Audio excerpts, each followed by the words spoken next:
In example 3, we will be solving equations in the form a times b to the n equals k, and we will be solving that for b. And you can see the problems in example 3. I think it's good that you understand why we're doing this, so let me show you a quick explanation. Eventually, we're going to want to find equations for an exponential function given 2 points. And one of those points will be the y-intercept will be given for you, for example 0, 7, and then they'll give you a point that's not a unit away from x. So instead of giving you an x value of 1, they might give you an x value of 3, say, and I'll just make up a number, let's say 46. Now, so to find that, we would be able to find the equation of that, we'll easily be able to find the a, because that's the y-intercept of 7. But to find the b, what we'll have to do is we'll have to end up plugging in the values of this point to do that. Notice when I plug these in, 3 for the x, and for the y, or the f of x, 46, notice that that's in the form of, say, problem 4. Or problem 3, and then the others are just a little bit more simplified. So that's why we're moving in this direction. So let's go ahead and work with these problems to get us ready. In example 3, part 1, we have b squared equals 25. What we're doing is we're finding all real number solutions. So therefore we're solving for the b. Well, on this problem, you can just look at it and find the answer. B has to equal 5, right? Because 5 times 5 equals 25. However, that's called the principal root. There's another number that also works, and it does say find all real numbers. Notice that negative 5 is also an answer, because negative 5 times negative 5 equals 25. So the answer for B, plus or minus 5. However, let's come up with a method for solving when we have a variable raised to a power. Before I do that, let's go back and recall how we solved linear equations earlier. You remember these? Where we're solving for x, we had to get rid of the 1 and the 2 so we could find what x was. Well, the method or the steps we used was we wanted to get rid of the 1 first, so we did the inverse operation. And if we did it to one side of the equal sign, we had to do it to the other side of the equal sign to keep the equation balanced, kind of like on a teeter-totter. And so we ended up with 2x. These canceled because they were inverse operations. And then we ended up with 12. Then we divide both sides by 2. Again, division is the inverse operation of multiplication. And we end up with x equals 6, and we could see that 2 times 6 is 12 plus 1 is 13. Well, we've kind of already discussed what the inverse operation to squaring is. And that is, it's taking the square root or raising it to the 1/2 power. Let me show you why that works. Again, just like in that other example, when you do something to one side of an equation, you must do the exact same thing to the other to keep it balanced. Now, when we're raising an exponent to another power or to a higher power, we multiply. So 2 times 1/2 would be 2 times 1, which is 2, divided by 2 is 1. So it would be b to the first power, or 1.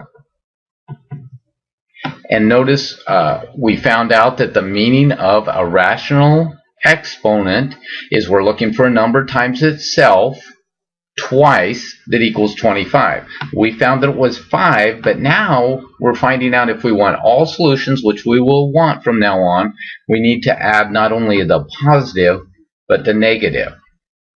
So whenever you have an even root, it's going to be the plus or minus of that value. Now, the way I will probably do these is another way that you may have seen is that you take the square root of both sides. Now, this is the same as raising to the 1/2 power. Square root of both sides. But whenever you take the square root of both sides, you have to make sure that you include the negative answer. So you would have plus or minus. So therefore b is equal to plus or minus 5. So there you have solving that problem 3 different ways. Let's move on to part 2. Example 3, part 2, b cubed equals 8. Notice we're looking for a number multiplied by itself, which is b, that equals 8. Well, the answer would be b equals 2. Notice it would not be negative 2 because it's being cubed. Therefore, if you had negative 2 times itself 3 times, you would end up with negative 8. So that does not work. Again, I want you to realize that if you're using your calculator or something, that another way is I'm really raising both sides to the 1/3. So in other words, when I raise this side to the 1/3, it cancels this out. So I'll just cross it off. Notice that 8 to the 1/3 has that same meaning, which is what number times itself 3 times equals 8. So therefore, whenever this is an odd root, you're only going to have one answer. We saw from the last part that when it was an even root, we had plus or minus, we had 2 answers. So there's part 2. Part 3, we will need to first get rid of the 2. So therefore, if we're solving for the b, we remove this with the inverse operation, and then we remove this with the inverse operation. Well, the inverse operation of multiplying is dividing. So we divide both sides by 2, which just gets rid of that. So we have b to the 4th equals 16. The inverse operation to raising to a power is to raise to the root, which means can get rid of this if I raise this to the 1/4. But don't forget, when you raise it to an even root, you now have 2 answers, plus or minus. So b is equal to plus or minus. We're looking for a number that multiplied times itself 4 times equals 16, which would obviously be 2. So plus or minus 2 would be what b is equal in that case. Part 4, very similar, only it's an odd root. So we have 10b to the 5th equals 90. So if we're solving for b, we need to get rid of the 10. We need to get rid of the power of 5. So first step is to get rid of the 10. And the inverse operation of multiplication is division. So we'll divide both sides by 10. So we get b to the 5th equals 9. And next, we'll take the 5th root of both sides. Again, that's the same thing as raising this to the 1/5. And we only get one answer because it is an odd root. And that would be our answer, 9 to the 1/5.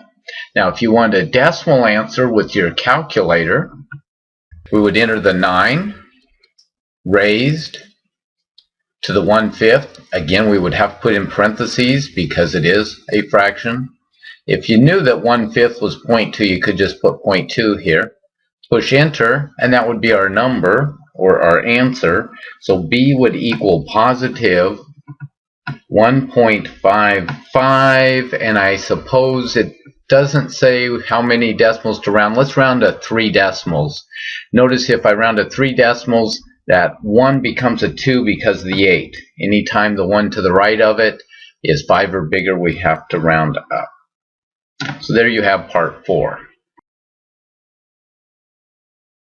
Example 3, part 5 has b to the 6th equals negative 28. Again, to solve for b, we do the inverse operation so that b is by itself. To remove the 6, the inverse operation is to raise it to the 1/6.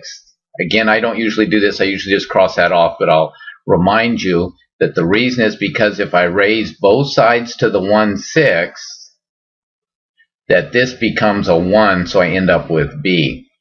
Now, from 4.2, from section 4.2, we saw that anytime you try to take an even root of a negative number, you got no solution.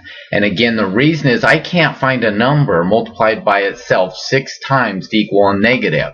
There's just no way, because a negative multiplied 6 times is a positive. So in this case, there are no real numbers. We could either say no solution or no real number answer.